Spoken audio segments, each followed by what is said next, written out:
Job holders हैं वो double tax पे करेंगे? मैडम हमारी तनख्वाहों में गुजारे नहीं हो रहे। ओके। ठीक है, आप टैक्स ऊपर से लगाए जा रहे हैं, या तो ना हमें कोई सब्सिडी दी हो या कोई चीज़ दी हो ऐसी। ठीक है, हमारे अपनी तनख्वाह में आपने देखा पिछले मतलब 2 महीने में बिजली के जो बिल आए, ठीक है, उसने कमर तोड़ दी है। लोग जो हैं सैलरीड क्लास जो है ना लिटरली उधार के ऊपर आ गए हैं। तो ये चीज़ देखनी चाहिए, कुछ ऐसी पॉलिसीज़ जो पॉलिसी मेकर हैं उनको ऐसी पॉलिसीज़ बनानी चाहिए कि कम से कम, क्योंकि सैलरीड क्लास के पास लिमिटेड इनकम होती है। बिजनेसमैन तो चलो 2 रुपये इधर से बचा के तो 4 रुपये आगे से कमा सकता है, बट सैलरीड क्लास जो है उसके पास वही 30-40 हज़ार से या 50 हज़ार हैं, वो उससे आगे नहीं जा सकता, एवेन्यूज़ नहीं है। तो ये चीज़ देखनी चाहिए पॉलिसीज़ मेकर को। मतलब IMF से जब भी कर्जा लिए कोई ना कोई सैंक्शन लगा है हमारे ऊपर, और वो सैंक्शन हमें मानना भी पड़ा है, क्योंकि अगर हम नहीं मानेंगे हमें कर्जा नहीं दिया जाता। हम ज़्यादा दूर नहीं जाते, हम अपने हमसाया मुल्क की बात करते हैं। आपने कभी देखा होगा उनके टैक्स पे इतना इजाफा हुआ, वो अपनी आवाम को बड़ा फैसिलिटेट करते हैं। सेकेंड, उन्होंने कभी कर्जा नहीं लिया किसी से।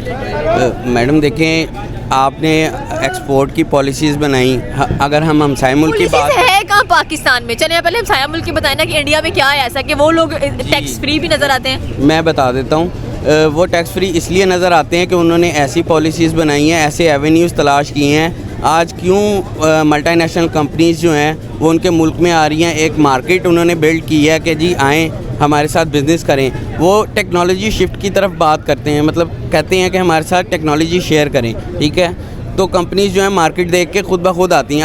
आप ऐसे एवेन्यूज़, ऐसा माहौल बनाते हैं कि बिज़नेस के लिए जो है वो साजगार हो। जब आप ऐसे पॉलिसीज़ बनाएंगे तो ही आपका मुल्क चल सकेगा। देखें, अगर हम बात करते हैं कि जी हमारे मुल्क में डॉलर नहीं आ रहा, क्यों नहीं आ रहा, उसके लिए वर्कआउट करना चाहिए। आप अपनी इंडस्ट्रीज़ को बंद करते जा रहे हैं। ठीक है, खाली होम रेमिटेंसेस से जो है वो काम नहीं हो सकता, गुजारा नहीं हो सकता। ठीक है, आपको और चीज़ें भी देखनी पड़ेंगी, तभी हम ये IMF से भी छुटकारा हासिल कर सकते हैं। बाकी उसके अलावा तो और कुछ नहीं हो सकता। जॉब होल्डर है, उन पर डबल टैक्स होने जा रहे हैं, IMF ने सैंक्शन लगाया, आपकी क्या राय है? ज़ाहिर है गलत है, उनके लिए उन पर बोझ पड़ जाएगा एक्स्ट्रा। तो फिर क्या करना है? अगर बात नहीं मानेंगे तो कर्जा नहीं मिलेगा। ये तो हुकूमत को पता, उसने खुद स्टेप लिए हैं पहले। हुकूमत है पाकिस्तान की जो भी चल रही है नॉन लीग वाले चला रहे हैं, नॉन लीग चला रहे हैं, और किसने चलानी है? केयर टेकर प्राइम मिनिस्टर नजर आ रहे हैं आपके लिए, हुकूमत है? नहीं, ये कौन सी हुकूमत है? बस नाम की है, सारा पीछे से वही सपोर्ट कर रहे हैं, इनको सारा वही चला रहे हैं। उसने इनका तो बस नाम ही चल रहा है आगे। तो आपको क्या लगता है कि जॉब होल्डर्स, हम ज़्यादा दूर नहीं जाते, हम भारत की बात कर लेते हैं, वहाँ पे भी लोग जॉब करते हैं, आपने देखा होगा वो उनको काफ़ी फैसिलिटेट किया जाता है, उन पर इतने टैक्सेस नहीं लगाए जाते हैं, या उनके मुल्क में टेक्नोलॉजी जब इन्वाइट की जाती है तो वहाँ पर 6 मंथ टैक्स फ्री कर दिया जाता है। हम यहाँ पर जो भी IMF सेक्शन लगाते हैं हम मानने पर मजबूर है। लेकिन उनका हमारे से बहुत डिफरेंट है, क्योंकि उनकी जो ऊपर हुकूमत चल रही है वो कुछ करती है अवाम के लिए। ठीक है, उनकी हुकूमत खाती होगी, ठीक है, कि लहदा चीज़ है, लेकिन वो तो हर जगह खाते हैं, वो हर जगह खाते हैं, करते भी तो है ना वो। लेकिन हमारे जो है वो सिर्फ अपने लिए अपने पेट भरते हैं और अपनी जायदादें बना रहे हैं, वो सिर्फ अपनी आने वाली नस्लों का सवार है, बाकी तबाह हो रही हैं नस्लें, वो हो रही हैं उनसे कोई। जो पाकिस्तानी आवाम है कितनी सैलरी हार्डली लेती होगी? हार्डली जो एवरेज है वो 30,000। हाँ, ऐसे ही बड़ी मैक्सिमम लगा लें 40-50 से ज़्यादा ऊपर। 50 में डबल टैक्स दे देगी, पीछे बचेगा क्या? वही कब्र में जाएंगे, वही कब्र ही बचती है। लाहौर में कब्रें भी 50,000 में बिकना शुरू हो गई हैं। बस उनको पता लग गया वहाँ कब्रों में आने वाली, उन्होंने महंगी कर दी। फ्यूचर क्या नजर आ रहा है कि हम IMF की गुलामी करते रहेंगे या कुछ होगा? जो 70 साल से कर रहे हैं वही आगे कर देते हैं ना। फिलहाल तो यही हो रहा है। ओके, बड़ा सीरियस सवाल है मेरा, जोक से पार्ट। अगर हम लिटरली बात करें इस वक्त इंडिया की, तो वहाँ पर अगर देखा जाए तो एक दफ़ा कर्जा लिया था भारत ने अपना सोना गिरवी रख के, उसके बाद हमें नज़र नहीं आया कभी उसने कर्जा लिया IMF से। क्या पॉलिसीज इस्तेमाल करते हैं, क्या स्ट्रेटजीज करते हैं? उन्होंने अगर कर्जा लिया होगा तो उनका कोई यानी कि एक पूरा प्लान होगा उसके पीछे कि हम किसी कर्जा ले रहे हैं, उसकी वजह क्या है, कि हम इससे कैसे यानी कि इस्तेमाल करना है। हमारे कर्जा सिर्फ इसलिए लेते हैं कि अब खजाने में पाकिस्तान के पैसे कम हो गए, वहाँ से लाके पेट में भर लेते हैं। तो ये सब कर्जा मजीद ही लेना पड़ेगा। जब कर्जे का ये प्लान नहीं होगा, इसको वापस कैसे रिटर्न करना है, फिर कर्जा बढ़ता है, या फिर ये नहीं होता कि कर्जा एक ले लिया फिर वापस नहीं जाएंगे। पाकिस्तान खाली हो जाएगा ऐसे? खाली तो हो गया उससे पहले, खाली हो गया खाली उसका। और क्या होना है, सारे भाग जाएंगे मुल्क छोड़ के। सारी बात है, ऑप्शन है वो भाग ही रहा है इस टाइम। जिसके पास भी ऑप्शन है पाकिस्तान लीव करने का वो लीव कर रहा है, और जिसको जब मिलेगा ऑप्शन वो चले जाएगा। यार यही तो मसला है कि हमारे मुल्क कर्जा लेने का मकसद ये है कि ज़ाहिर बात है पाकिस्तानी अवाम को पैसे चाहिए, हम बिलियन में लेते हैं, देते हुए हमें मौत पड़ती है। तो यही होगा कि ज़्यादातर अनएम्प्लॉयमेंट पहले बहुत ज़्यादा है, तो इसके अलावा यही होगा कि ज़्यादातर जितने लोगों की जो बैंक लेन देन जो ऑलरेडी हो रहा है, सैलरी आती है वो कैश में होना शुरू हो जाएगी, टैक्स और ज़्यादा शॉर्ट होना शुरू हो जाएगा।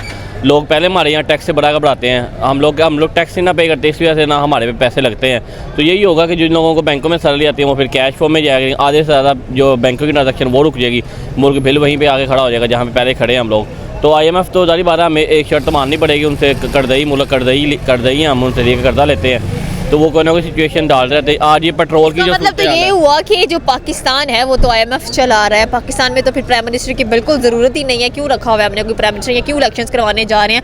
इस तरह तो अगर देखा जाए तो जो भारत है उसमें तो हमने देखा इलेक्शंस भी हो चुके हैं, नरेंद्र मोदी 3 स्टेट्स में से अच्छे खासे वोटों के साथ लीड पर नजर आए हैं, IMF से कभी कर्जा लेते हुए नजर नहीं आए हैं, इमरजेंसी सिचुएशंस कभी नहीं लगी हैं, उनके जो जॉब होल्डर्स हैं उनके ऊपर इतना टैक्स आयद भी नहीं किया जा रहा है, इनफैक्ट उनको इतना रिलीफ दिया जाता है, इलेक्ट्रिसिटी के चार्जेस इतने, हम कहाँ पर है, ऐसा तो हम फिर मुल्क छोड़ के जाना प्रेफर है। यार यही बात है, यही रीज़न है कि अब लास्ट 2 साल में लाखों में लोग जो है यहाँ से गए हैं बाहर के मुल्क, ठीक है, नौकरियाँ करने गए हैं लोग, जितने लोगों ने रिकॉर्ड हुआ है कि मेरे ख्याल लाखों में लोग गए हैं। तो ये वजह है कि पाकिस्तान ये आस्ता हालात ख़राब ही होते जा रहे हैं। तो मैं यही कहूँगा कि मैं की कमाऊँ मतलब देखिए पाकिस्तानी हम खुद कंफ्यूज है यहाँ पर कि वो क्या करे, कि अगर जॉब होल्डर डबल टैक्स पे करेगा तो फिर मेरे ख्याल में जो दिहाड़ी वाला बंदा उसने क्या करना है। हाँ वही ना, ये इसलिए यही है पाकिस्तान में, यही है, जो गरीब है वो गरीब से गरीब होता जा रहा है, जिसके पास पैसे हैं उसके पास और पैसे से पैसा आ ही जा रहा है, मिडिल क्लास फैमिली जब आके वही दबती है आगे, ठीक है। और पाकिस्तान में यही है कि आप कह रहे हैं कि IMF मुल्क, हमारे तो यहाँ पे जो प्राइम मिनिस्टर सेलेक्ट होता है वो भी अमेरिका से सारी इन्फॉर्मेशन आती है, तो हम उनके गुलाम हैं, गुलाम ही रहेंगे। इमरान खान ने नारा लगाया था कि हम कोई गुलाम है, आज देख लो कहाँ उसको फेंका है बेचारे को, नज़र नहीं आ रहा, उसकी जमात सारी ख़त्म हो गई, उसने आगे एडवोकेट वगैरह को जमात दे दी अपनी। तो यही है, जो हक पे बोलता है उसको वैसे मुंह बंद कर दिया जाता है, जैसे हमारे अक्सर जो सहाफ़ी वगैरह भी हैं। तो इसलिए पाकिस्तान में तो भाई ख़तरा है ऐसी चीज़ों में बात करने में। तो यही है, पाकिस्तान महंगाई में हम ना पिसते ही चले जाएंगे, जैसे आप देख रहे हैं। अब अभी भी सूरत हाल यही है, महंगाई कितनी ज़्यादा है। जब टैक्स लग जाएगा तो फिर टैक्स में यही होगा कि लोग फिर सैलरियाँ कैश में लिया करेंगे, बैंक में इंटरेस्ट और कम हो जाएगी, तो फिर यही बात है, फिर और हम ज़्यादा कर्जा लेंगे, कर्जे लेते जाएंगे, कर्जे के लिए डूबते जाएंगे। आज आने वाला बच्चा वो लाखों में कर्ज़ई है पहले, जो भी दुनिया में भी नहीं आया। तो ये पाकिस्तान की सूरत हाल है। बेसिकली मैं जॉब नहीं करता हूँ, basically I am a businessman, ठीक है। मैं एक बिज़नेस रन कर रहा हूँ और मैं तो ऑलरेडी गवर्नमेंट को टैक्स पे कर रहा हूँ, ठीक है। लेकिन जो जहाँ तक आपका क्वेश्चन है कि सैलरी जो लोग एक अमूमन सी, बेसिकली मेरी जो मेरा वर्क है, मैं जॉब्स प्रोवाइड कर रहा होता हूँ लोगों को। और हमारी फील्ड में मैं अक्सर देखता हूँ एक गार्ड है, ठीक है, सिक्योरिटी गार्ड है, उसकी सैलरी बहुत कॉमन सी 20,000 25,000 बहुत हाईएस्ट। जो आर्मी गार्ड है, ठीक है, आर्मी रिटायर्ड पर्सन है, उनकी जो सैलरीज हैं वो सैलरीज 35,000 है, ठीक है।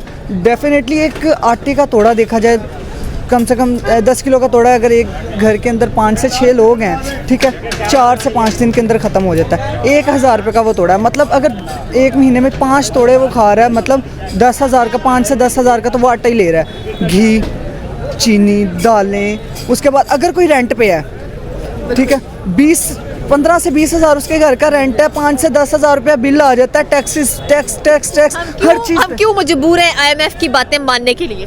हम इसलिए मजबूर हैं क्योंकि हमारी आवाम के अंदर शाऊर नहीं है, ठीक है। हम जब तक हमारी आवाम के अंदर जो है ना एकता नहीं है, जब तक हम एक हो के नहीं निकलेंगे तब तक हम कुछ भी नहीं कर सकते हैं। हाँ ठीक है, मैं सपोर्ट करता हूँ नून लीग को, वो एक अलग चीज़ है, लेकिन आप बिजनेसमैन हैं, आपने देखा होगा फॉर एग्जाम्पल कभी कभार आपने किसी इंडियन के साथ भी बिजनेस किया होगा। इंडियन के साथ बिल्कुल डेफिनेटली करता हूँ। उनके मेरा लोग एक्सपोर्ट का जो बिज़नेस है उसमें मैं देखता हूँ। अब देखें, हमारे बेसिकली हम अपने हालात को खुद भी बदल सकते हैं, ठीक है। हम जॉब से ज़्यादा, मैं तो जो पब्लिक है उन्हें यही सजेशन दूंगा कि जॉब से ज़्यादा बिज़नेस करो, ठीक है, बिज़नेस करें। उसके अलावा अगर ये करना चाहें, इंपोर्ट एक्सपोर्ट है, इंपोर्ट एक्सपोर्ट में ये एक्सपोर्ट करें। चाइना इस टाइम पे क्यों कामयाब है? चाइना इस टाइम पे टोटली एक्सपोर्ट कर रहा है, ठीक है। लास्ट क्वेश्चन मेरा ये, आपने कहा कि आपने इंडियन लोगों के साथ भी काम किया, कैसे एक्सपीरियंस रहा? उनके लोगों में और हमारे लोगों में क्या फ़र्क है? किस किस्म ने आपने क्या कुछ सीखा उनसे? उनसे मैंने ये सीखा, वो लोग कम से कम ईमानदारी से काम करते हैं, ठीक है, और दयानतदारी से। मीन्स उनमें भी बहुत से स्कैमर हैं, लेकिन हमारे में उनसे एक्स्ट्रा लेवल पे हैं।